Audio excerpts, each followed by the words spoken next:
Welcome to the new season of the marketing meeting. I had to give a short summer break, which turned out to be like a 6-month sabbatical break. But I was on to something and I had excuses because I was moving to New York City just to be closer to some experts like my guest today, James Laurain. James, welcome. Thank you.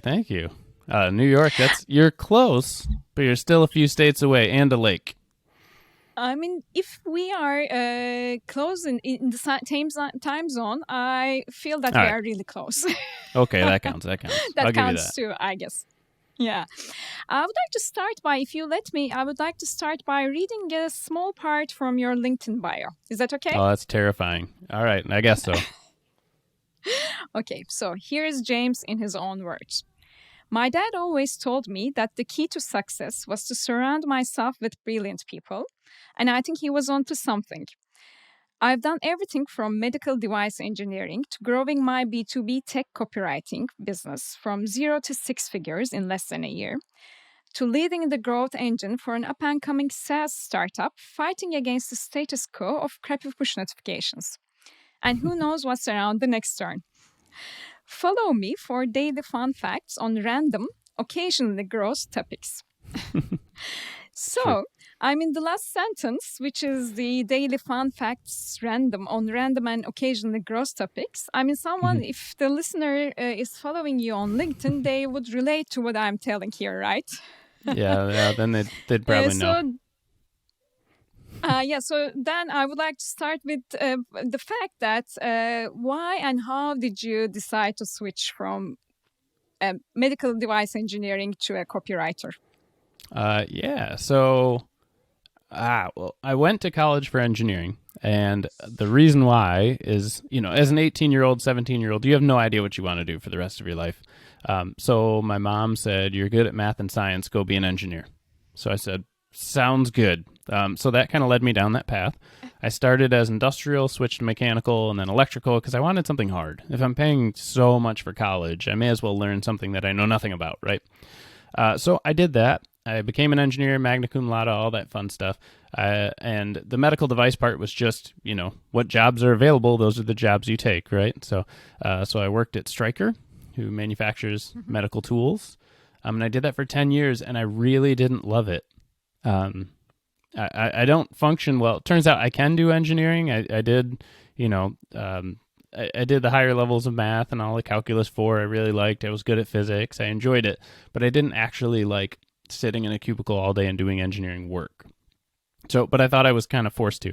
And then I also had an influence in my life who kind of made me fall in love with buyer psychology and people psychology and understanding how people tick and all that stuff.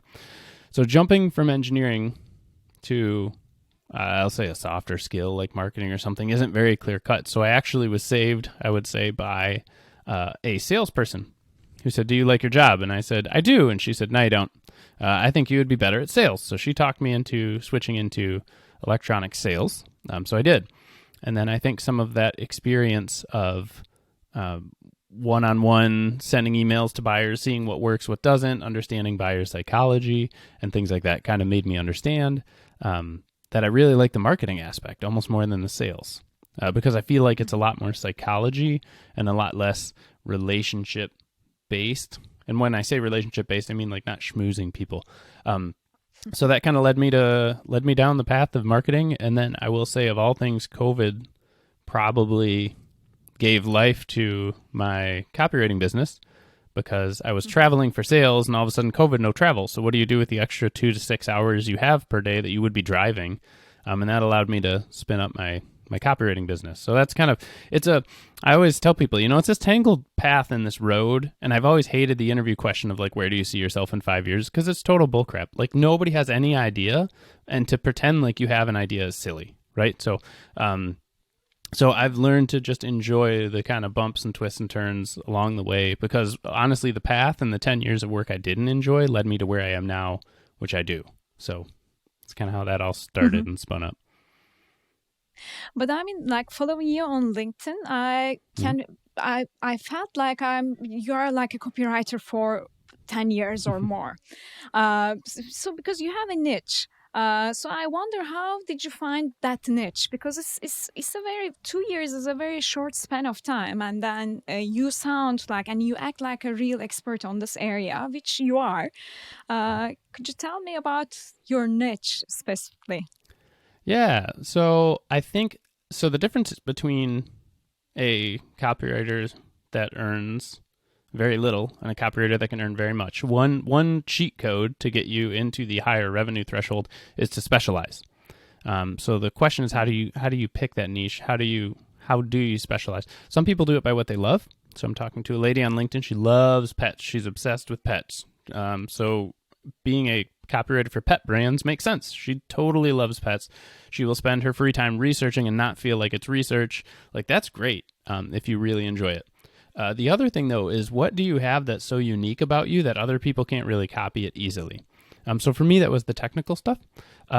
It was because I had an engineering background, and a lot of copywriters do not have engineering backgrounds, so that was kind of unique and stood out.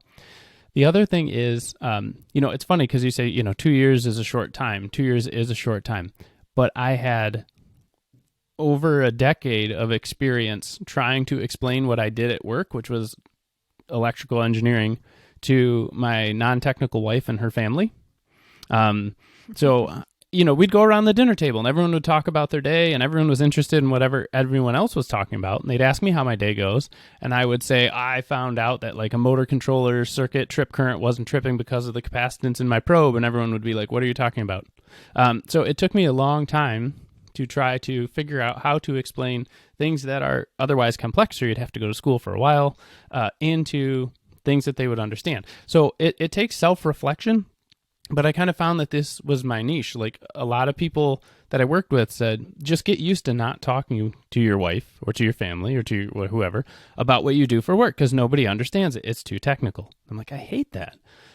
So a lot of this, it's easy to look back in hindsight and say it was on purpose. Like, I built this all because I'm brilliant or something. But a lot of it you fall into, because I realized that explaining complicated things in a simple way was a skill and something that people valued. And that didn't click right away. I didn't realize that. So it was kind of the culmination of that experience. Like I said, you either do what you enjoy, and a lot of people have a lot of success with that, or if you're in a situation with me where you have just a crazy unique background, and we all have a unique background. That's the fun of it. We can draw on those experiences to kind of build your own niche. Yeah. I agree. This feels like I'm listening to you. It felt like I was listening to myself, like 12 years ago when I moved to marketing, because when I moved to marketing, I'm an engineer too. I moved from product to retail and then to marketing. I was feeling very bad about the time that I lost in the product side of the business. Because everyone was out of the college and they were working with an agency or they were already working in the marketing field. Whereas I was like, at the age of 34 something, and I was completely new to marketing. But then later on, I recognized that diverse background from product to retail to marketing really helped me figure out a different path in marketing. It was giving me like a different site, actually. So, I would like to ask you a question. How do you do your research? And without getting lost in research, because I could, for example, for myself, I do a lot of research too, but I sometimes get quite lost. And when you are doing copywriting, you have to do lots of research. Yes. And one other thing, like we talked about kind of separately on a call earlier, was having ADHD, having ADD, your brain goes in every different direction. So there's kind of an added level of complexity of how do you research something, like you said, without going down the rabbit hole. So what I have found is you need to have a framework and a plan before you start your research. This can be dangerous, and a lot of people don't like it because then you tend to find research that agrees with your plan, right? If you don't do it correctly. So the key is you have to be open to changing your mind if you find research that doesn't agree with you. That said, usually you have an assignment. An assignment is a product. We need to market a product. We need to market a thing, or it might be a blog, or there's a purpose to everything we're writing, whether it be a homepage, a blog, an article, whatever. in setting up a framework, I like to do what I call a level of consciousness or a stream of consciousness when I write. So what I try to do is keep in mind the buyer's perspective as they hit each subsequent section of a, we'll say, website. So you get on a website and your first thought is, what the heck is this? And then, it's the basic framework of how does it work? How do I know it works? What are the benefits I get? What are the features? Some websites you want to lead with features versus benefits if there's too many competitors. Anyway, you start to frame out what each section is and the question it needs to answer. And then that guides your research. So it's easier to explain in a blog than a website. Although with the website, user reviews and things like that are absolute gold, and I will spend hours reading that, and none of that is wasted if user reviews are available. But a blog is a great example of something where, if you'll have a mission. So we'll say, I think we've talked about cybersecurity before. So we have a cybersecurity blog, and we need to understand what level our audience is at. So if our audience is someone who doesn't feel like they need cybersecurity, you can already see the gap that we need, right? We need to educate them on why cybersecurity is a big deal. Okay, now we have a framework for what we need to research. So now when we research, we're looking for, why is cybersecurity a big deal? And that can take you into things like, how many hacks are there? What percentages of business have been hacked? How much money do businesses lose when they get hacked? And we have more targeted things that we're researching, right? Another thing is you could say, what is cybersecurity, which is more broad. But my point is, once you do that in the impacts, then it's like, so we'll say baseline impact. The next thing is people would say, well, it's probably not going to affect me, right? That could be a next logical path. What is it? Does it really matter? Yeah, it affects 80%. Okay, well, it won't affect me, right? So sometimes you can call that out directly. Like it's not if it will affect you, it's when. So then you find more stats that kind of reinforce the fact that companies that thought they were safe, big companies get hit, small companies get hit.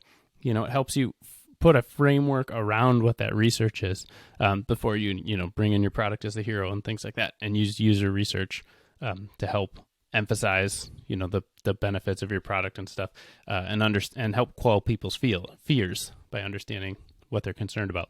So some people get intimidated by research in the same way they get intimidated by a blank page, because there's infinite possibilities. The trick is, for me anyway, you have to put in some kind of framework for what research do I need that fills this hypothesis. I don't say argument, I say hypothesis, because again, you have to be open to being wrong. If you find all the research, it turns out you're totally wrong. It doesn't affect most companies, but when it does, it's huge. For example, you have to be open to that and don't try to, force your narrative over the research. But yeah, you have to have some form of framework, or else you will get lost trying to research. So if I understand correctly, you say you start with like an aim. Is it a blog post, or is it a website landing page, or what's the purpose of this content? Where are we going to use this content, right? Mm-hmm. And then the next topic is like I feel that you are trying to search for the anxiety and tension points of the person who lands to that website, right? For example, when it's a blog post, then I might say, okay, I would like to learn more about this topic. So maybe then you go technical. Whereas on a landing site, on a website, it's like you're probably landing by a Google search or by a Google ad, right? And then you think about those, I think, psychologies of humans, right, that are landing to the content that you are creating. Yes, there's a subtle difference between what a business wants to say and what a user wants to hear. Sometimes it's a huge difference, right? Sometimes businesses only want their narrative, they are the best, and all that stuff. And it's a wide gap between what the business wants to say and what the user wants to hear. Sometimes it's not so wide. So for example, people know I put my headline, and then I put, for my website, we'll say, I put my headline, I put my stats or logos up top, of all the customers I serve. I talk about my benefits. I talk about my features. I talk about, this is a pretty standard framework, right? And it might work. It might work very well, but it depends on your customer. So if you are, for example, in an industry where there are a lot of competitors that are very similar, the benefits may be understood. So your user might understand the benefits very clearly. the features are what differentiates you in this case, and you should lead with features over benefits. So this is where I'm talking about that, the business might want to talk about one thing or the other. In another case, business might want to talk about their features. This is actually probably more common, right? Businesses want to talk all about their features, but they may not have expressed what the actual benefit of their product is yet, and that might be where the customer's mind is. So that's where I'm saying you got to focus on that stream of consciousness. What is the buyer thinking at each of these points? Do they want to see features first? Do they want to see benefits first? What features mean the most to them, or benefits, and kind of work from that perspective. So there is a purpose to the piece you're writing, and it's important that we focus on what the buyer, what the customer, what the user is looking for themselves, and not so much what we want to tell them. Mm-hmm. Let's say if I'm buying a TV, let's say, and I'm a TV buyer and I landed on a site, would I be more interested in the benefits or the features? How would I know that? See, it's kind of an interesting one. And it depends on your product too. Because if you have a product that is crappy with features, you don't have a lot of features, you have a lot of benefits, then leading with benefits makes sense. If you have one that the features are so advanced that people don't understand them, then benefits might be okay, unless your buyer is someone who is very advanced. So take audio equipment. Audio equipment's a great example. You can have audio features that 99% of people will not understand, but to the 1% who do, they will spend gobs of money. And now you found a new niche, right? You need to market to the people who really appreciate that single feature. So it's not always a black and white. It's not always a black and white answer. But for surface level, a lot of TVs, you could say, well, is the benefit that you get escapism?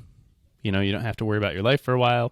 Is the benefit that you can, it works for a specific space, like a curved TV? You can see it from anywhere. So if you have a weird shaped living room, you can see it from anywhere. That would be, one of the benefits of it. There's really a lot to explore, but it depends on the audience and the product that you have. TVs are a fun one because, you can quickly get pulled into a cost battle where yours is the same as everybody else's. Or if you find, like I said, that one magical thing that other people don't have, you can create an incredible niche with even something that's considered a commodity like a TV. Yeah. Sorry, I didn't answer your question though. No. I mean, because let's say, you mentioned that a majority of the people that are landing to your page is looking for a TV probably that's okay, and then it's cheap also. But 1% of the tech buyers would probably focus on the features, and they already know that language and so on. Would you then create, not you, but what's the industry approach to that? Would they create different landing pages, or is it one main landing page for everyone? I would say you have to do some soul searching at this point. One of my favorite quotes is from Seth Godin, who says, "Don't race to the bottom or you just might win, or worse, come in second place." So let's say you built this TV and it has some unique feature in it.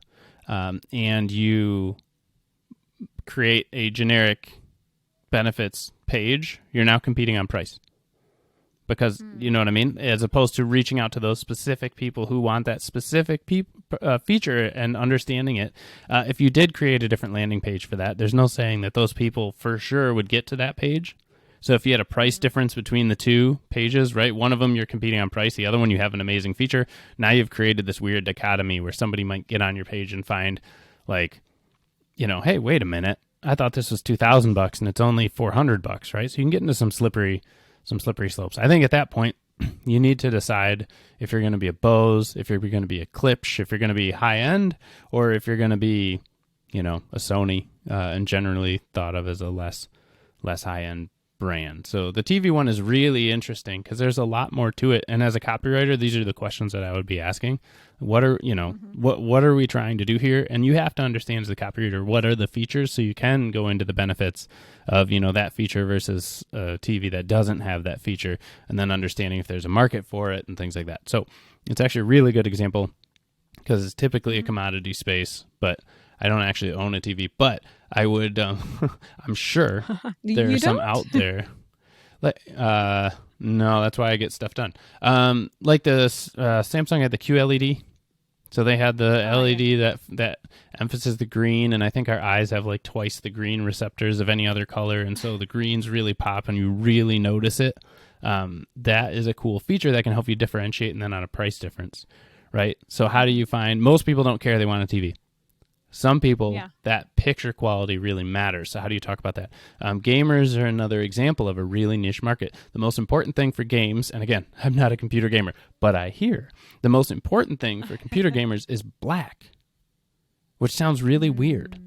But it's because if you're playing this dark shooter game, like the last game I played was GoldenEye, which is amazing. If you're playing some dark shooter game and there's somebody around a corner, like if you have a TV that's truly black, you can see the gray gun slide out from behind the corner and you know there's somebody there. If you have a TV that can't achieve like pure black, then everything looks gray and you'll never see them coming.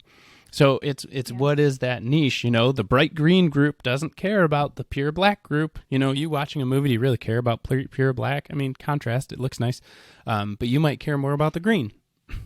And this is LED versus LCD and all that stuff. But you see what we did, though? We talked about the feature, which is pure black, and then we talked about the benefit, which is you can see the sniper behind the corner. That's getting to know your audience, you know, more than the feature. Because it's, you know, you can see everybody. How can I see everybody? Well, because black on this TV is actually black. You know, shadows are different from things in the, you can see things in the shadows, right? So it's this is the part of the fun of it. You get to explore all of this as you're writing, so.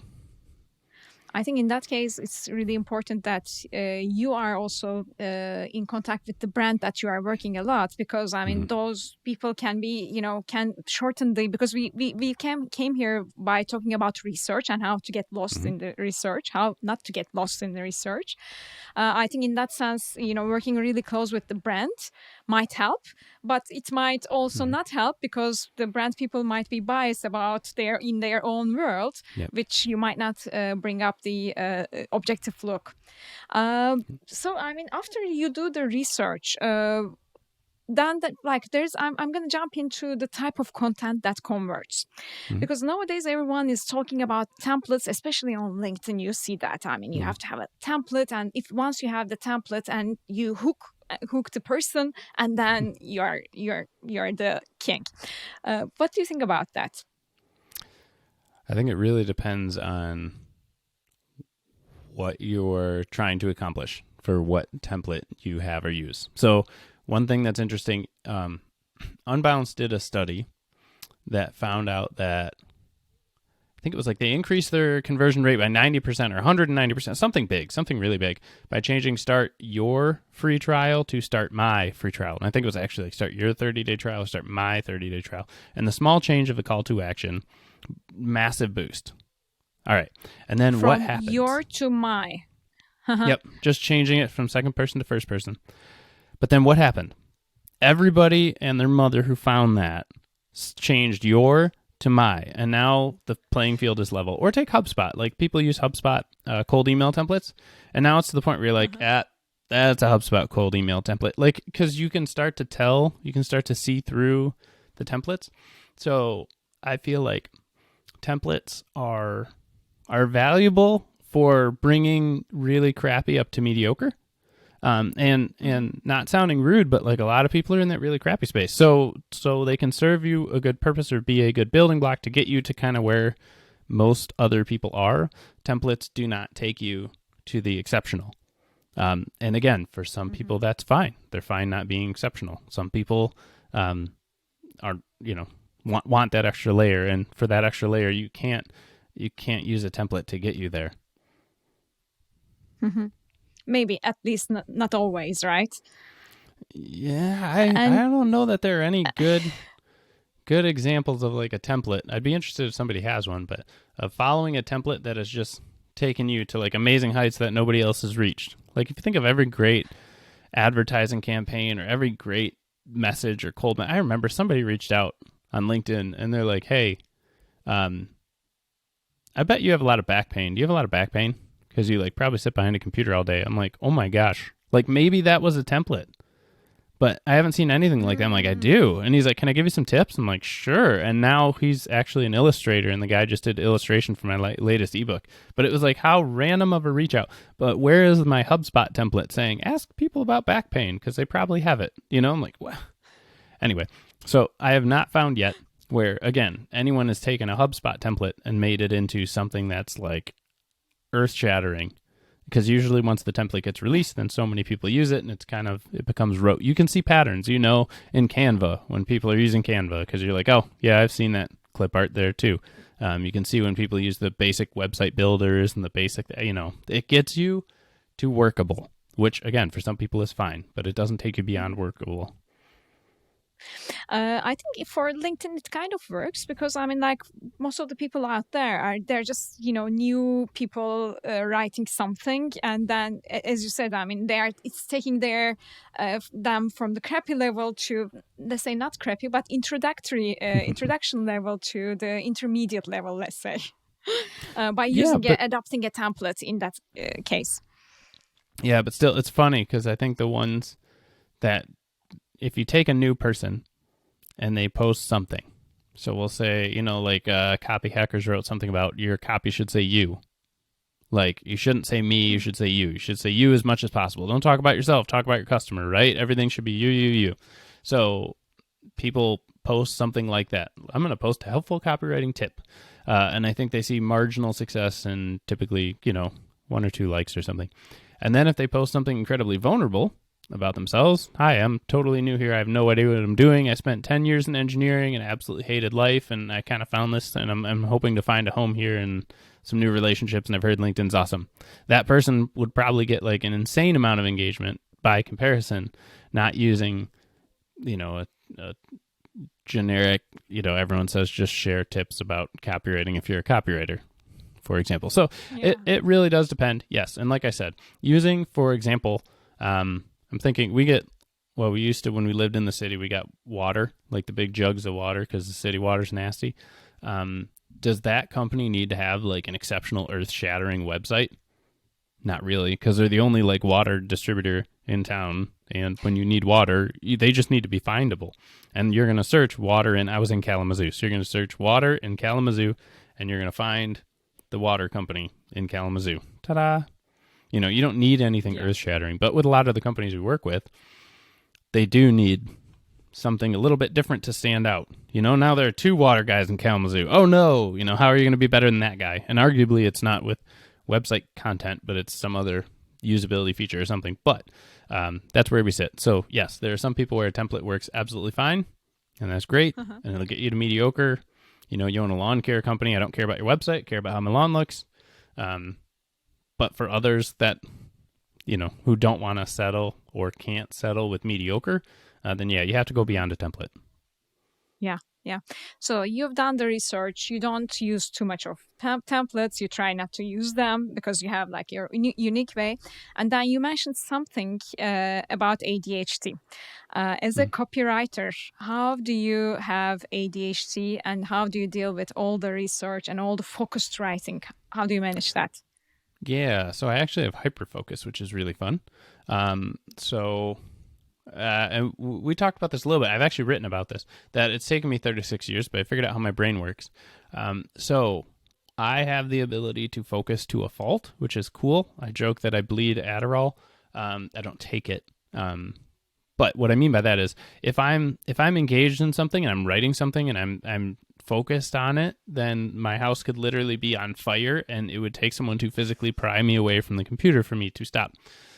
So I can usually hammer out like blogs, ebooks, whatever in hours, like not days, because you'd have to like kick me away from my computer to get me to stop. I don't have an office because I don't have a large house. I sit at the kitchen table and the kids are all around me and we homeschool and all that stuff. And I still get a lot done, and I know that other people can't do that. So I would say I got the best part of that world where I can focus really, really well. The other part that's interesting, though, is I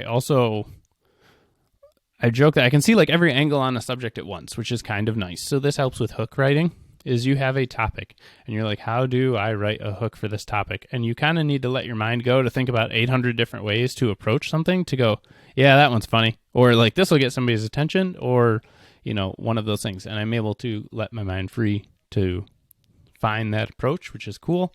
And then suck back in when it's time to focus and get something done. What I did notice about how I work, and again, it's one of those things I wish I could encourage people to take the time and really learn themselves.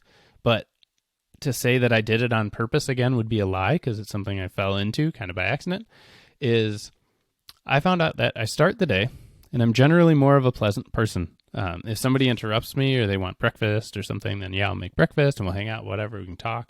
As the day goes on, I get more tunnel vision and I get more stressed and I get, more anxious, all of those things. And then I needed the last hour of the day, I call it my power hour, but 4 to 5, like I just need that time and nobody touch me and I just need to do what I need to do. What I've learned is I do squirrel after the next shiny object. So if I'm working on something and something else pops up, I start working on that next thing. And then somebody else asks me a request, I go work on that thing. And then somebody asks me something else, I go work on that thing. But what I don't do is I don't forget any of the things that I started. So what happens is I build this list in my head. And like I said, it peaks around 3, 4 o'clock where like I've worked on 12 things, but I remember like the 11 that I still need to finish. Like, even though, yes, I bounced all over and I got halfway done with everything. And then I need that last hour of clean out. So some of it is by understanding myself, I understand like, oh, if I actually like recognize that I'm changing tasks when I shouldn't be based on priority, then I need to stop. Or like I am able to relax if I can put it on a list and get to it the next day and set a reminder for myself to complete something the next day. But all of this has come through, I wish I was saying purposeful introspection, but it's come through, part of it by happenstance, part of it by learning, and part of it by observing myself. But I think a lot of people can benefit from working better when they take a second and understand when do they feel the most stressed and why. When do they feel most creative and why? I'm a giant fan of making a routine, even if it's a stupid fake routine, to get you in a creative mood. To think, when I put this band on and I'm sitting here with this lamp on, I am creative. It kind of cripples you if you like go travel now and I'm in a hotel and I don't have that lamp or whatever. But like, find what works for you and do that thing.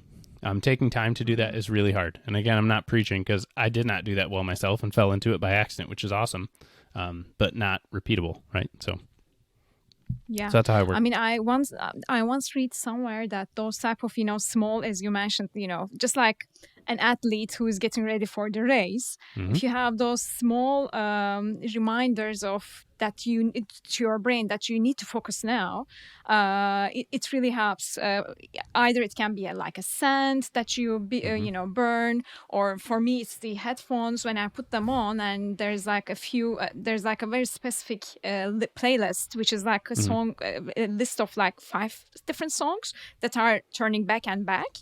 I'm focused and I can finish, like I can work like for 3 hours and finish stuff.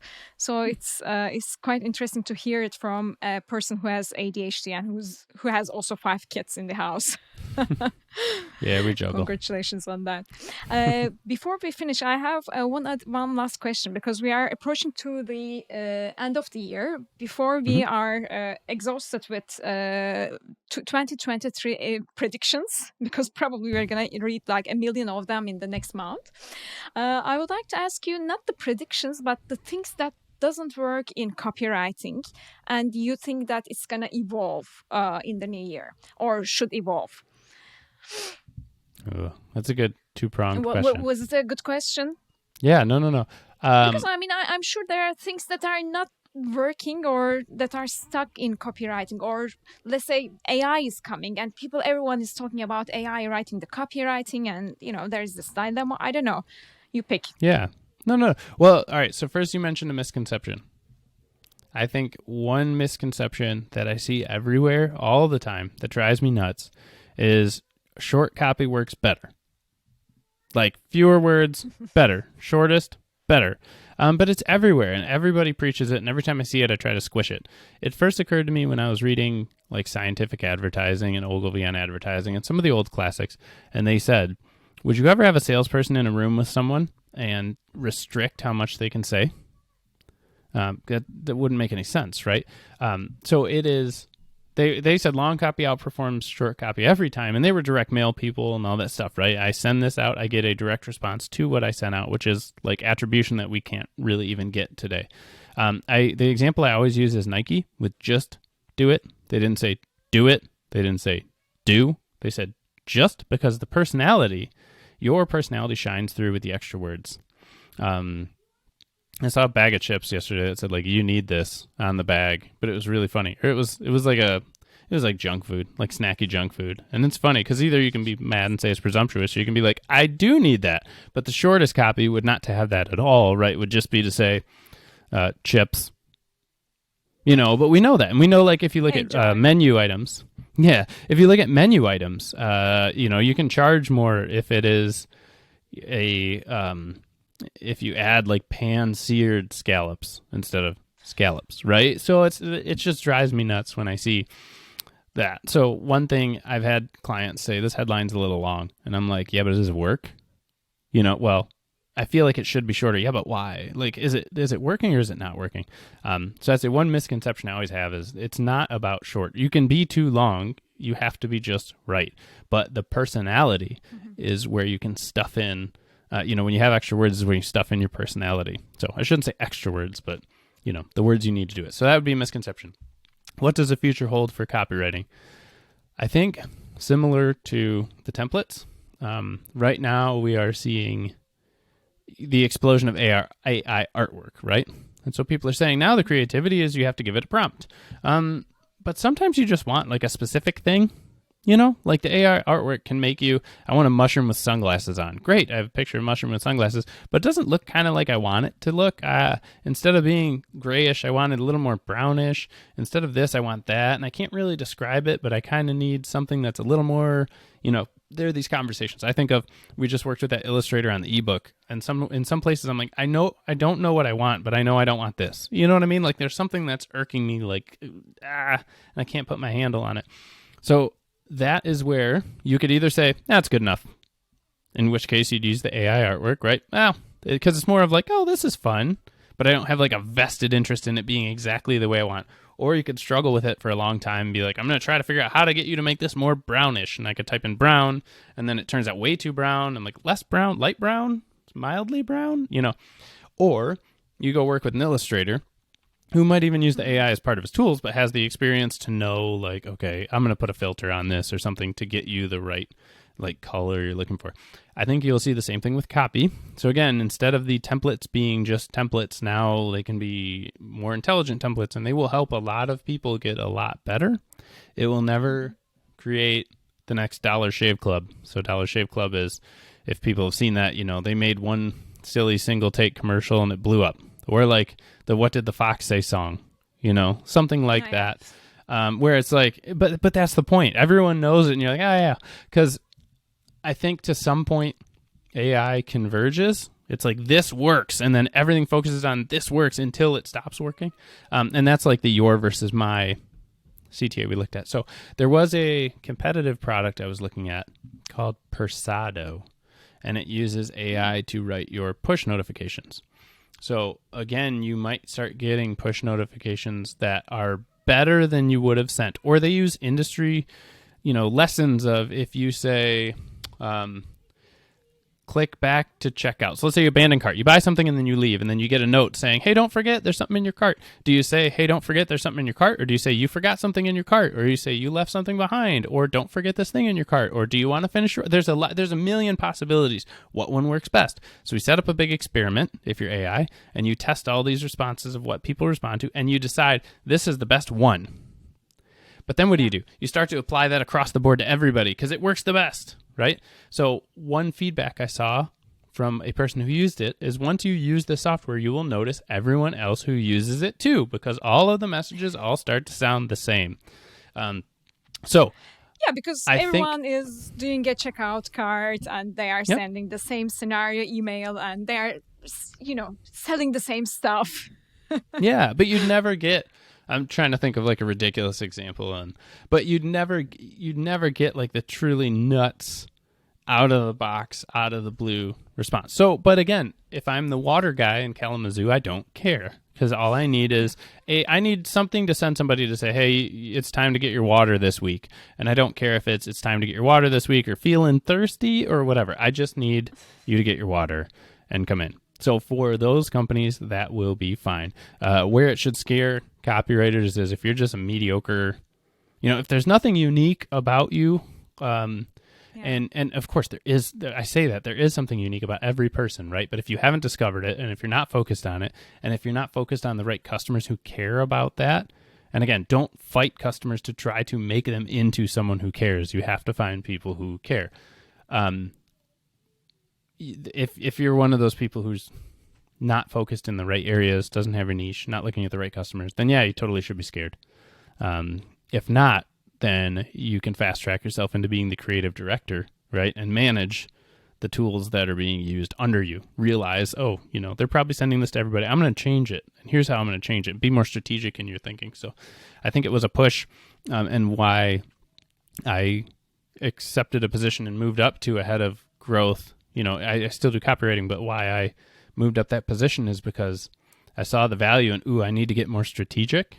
I really enjoy what I do, but I need to get more strategic about how I do it, learn more about the distribution channels and all these other things, because, that day is coming, that change is coming, where you can't be mediocre anymore. Yeah. Yeah. I feel like there is the pendulum of, they always say about, let's say, for example, marketing. It's about art and science, and the good balance about art and science, which I used to hate that, terminology.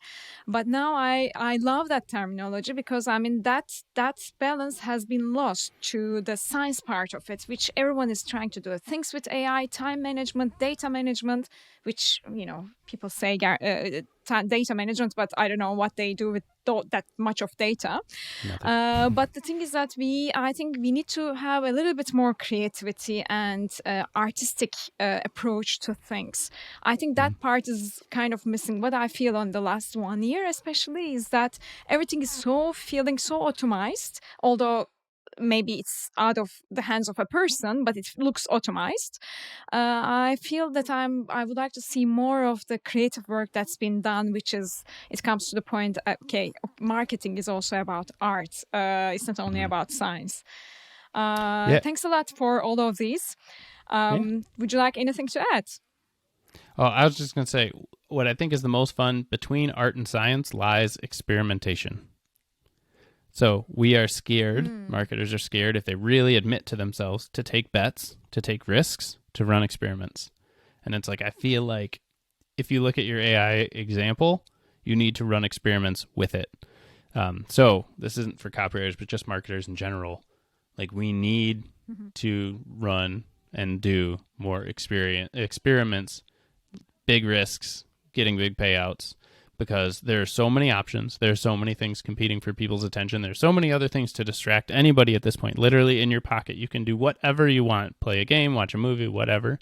You have to be unique, because if you use the AI tools at this point, you're just kind of blending with everybody else who also is. So. Wow. Thanks so much for the time. And thank you for helping me out to get back to the season. I hope Absolutely. not to give any other break, because as they say, with content, you have to be consistent. You have to be, it's quality, but it's also quantity and so on, which I'm more on the quality side of the things. But I hope the quality of this podcast is, especially on the sound side, will be much better than the others. Thanks a lot for the time, James. Yeah, thank you so much. Hopefully you couldn't hear all the noise in the background. This is why I have this type of microphone. Good.